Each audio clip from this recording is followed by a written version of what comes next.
સુરત જિલ્લામાં power grid corporation of India દ્વારા ખેડૂતોને વીજ ટ્રાન્સમિશન લાઇન પસાર કરવા બદલ નક્કી કરાયેલા વળતર કરતાં ઓછું વળતર ચૂકવવામાં આવ્યું હોવાના ગંભીર આક્ષેપો સાથે સુરત જિલ્લા ખેડૂત સમાજે બારડોલીના ડીવાયએસપી સમક્ષ લેખિત ફરિયાદ નોંધાવી છે।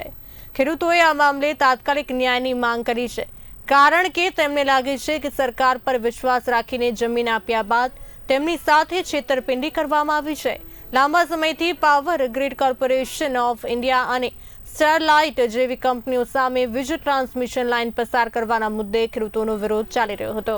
ખેડૂતો તેમના ખેતરોમાં ટાવર ઊભા કરવા અને કેબલ પસાર કરવા સામે યોગ્ય વળતરની માંગ કરી રહ્યા હતા। ઉગ્ર વિરોધ અને વાટાઘાટો બાદ તંત્ર દ્વારા પાવર ગ્રીડ કોર્પોરેશનને 765 કેવી વીજ ટ્રાન્સમિશન લાઇન માટે વળતરની રકમ નક્કી કરી હતી।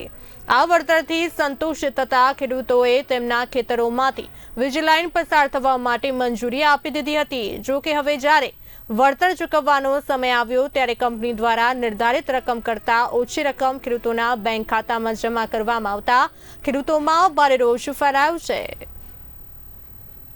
પટેલ નાની ધામરોડ તાલુકો પરસાણા। શું સમસ્યા છે?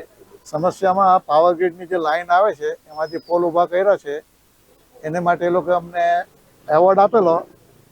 મારા પોતાનો એવોર્ડ 1,95,00,000 આપેલો હતો, તેની જગ્યાએ એ લોકો 1,09,00,000 રૂપિયાનું ગઈકાલે પેમેન્ટ કર્યું છે। અને બીજી જે નુકસાની છે તે તો હજુ ભરપાઈ કરી નથી, અરજી જ કરી છે। આ માટે શું રજૂઆત કરી? આ માટે રજૂઆત કરી પાવર ગ્રીડના અધિકારીને। એ લોકો એવું કહેવા માંગે છે કે ભાઈ અમને તો કલેક્ટરમાંથી જે આવ્યું તે પ્રમાણે અમે તમને આપ્યું છે, અમારાથી બીજું કંઈ થઈ શકે નહીં, આમાં અમે તો કામ ચાલુ કરવા આવી જઈશું તમારે। અને ધમકી આપે છે પોલીસની કે અમે પોલીસ લઈને આવીને કામ કરાવીશું।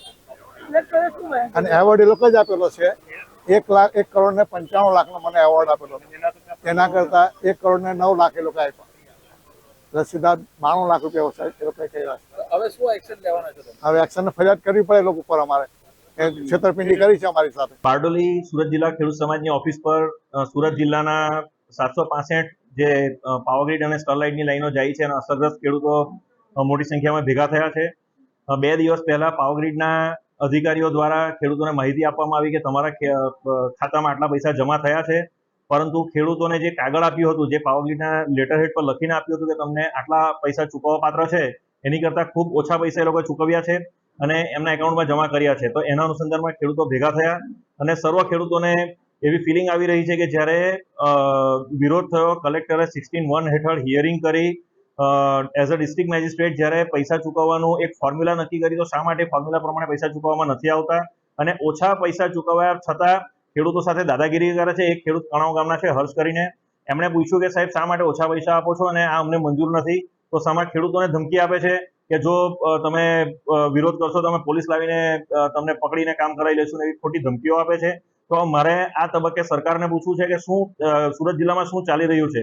કાયદો વ્યવસ્થા જેવું કંઈ છે કે નથી? કે પછી આ પાવર ગ્રીડના અધિકારીઓને છૂટો દોર આપેલો છે કે તમારે ખેડૂતો સાથે જે પ્રમાણે વર્તન કરવું એ પ્રમાણે વર્તન કરો? અને આના વિરોધમાં ખેડૂતોને જે પોતે છેતરાયાની જે અનુભૂતિ થઈ રહી છે, એટલે ખેડૂતો ભેગા થઈને બારડોલી ડીવાયએસપીમાં છેતરપિંડીની ફરિયાદ આપવા જઈ રહ્યા છે મોટી સંખ્યામાં ભેગા થઈ।